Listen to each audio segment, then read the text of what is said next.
यदि हजुरहरू मेरो च्यानलमा नयाँ हुनुहुन्छ भने प्लिज मेरो च्यानललाई सब्स्क्राइब गरिदिनु होला र नयाँ भिडियोको नोटिफिकेसन पाउनको लागि सँगै रहेको बेललाई पनि बजाइदिनु होला।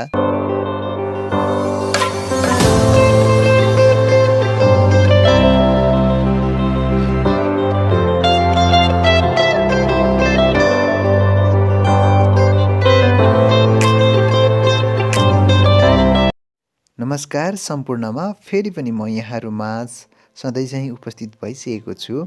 आज मैले एकदमै सजिलो तरिकाले घरमै कसरी चाहिँ छोइला बनाएर खान सकिन्छ भन्ने विषयलाई यहाँहरुमाझ प्रस्तुत गर्न गइरहेको छु। आज म यहाँलाई चिकन छोइला बनाउने विधि सिकाउन गइरहेको छु। चिकन छोइला बनाउनको लागि हामीले बोनलेस चिकनको सानो पिसलाई लिएका छौं। त्यसैगरी यहाँ बटमासको तेल लिएका छौं। त्यसैगरी हामीले हरियो लसुनको पातलाई लिएका छौं, सुकेको खोर्सानी लिएका छौं, हरियो धनिया लिएका छौं। त्यसैगरी हामीले टमाटरको 2 पिस लिएका छौं। त्यसैगरी हामीले धनिया र जिराको धुलो लिएका छौं। त्यसैगरी नुन लिएका छौं। साथमा हामीले अदुवा र लसुनको पेस्टलाई लिएका छौं भने हामीले यहाँ भुटेको तोरीको तेल लिएका छौं।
टमाटर त्यसैगरी खोर्सानीलाई फ्राई गरेर निकालिसकेपछि हामीले एउटा यहाँ सफा बोल लिएका छौं।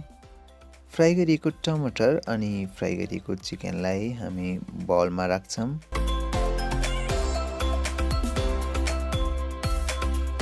र सँगै फ्राई गरिएको सुकेको खोर्सानीलाई हामी यहाँ चापडको सहायताले सानो हुने गरी यसलाई चप गर्छौं। मतलब यसलाई हामी चिल्ली फ्लेक्स बनाउँछौं।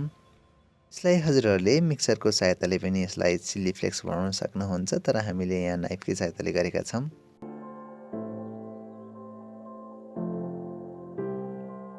र यो खोर्सानीलाई पनि हामी यसमा राखिदिन्छौं।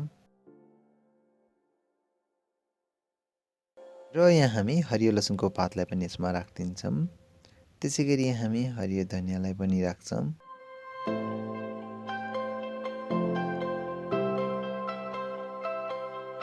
र यहाँ हामी अदुवा र लसुनको पेस्टलाई चिया चम्चाको आधा चम्चा जति राख्छौं।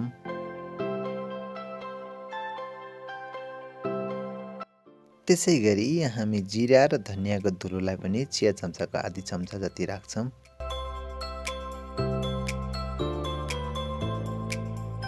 र यहाँ हामी नुन राख्छौं र नुन चाहिँ हामीले आफ्नो टेस्ट अनुसार राखेका छौं र हजुरहरूले पनि आफ्नो टेस्ट अनुसार राख्न सक्नुहुनेछ।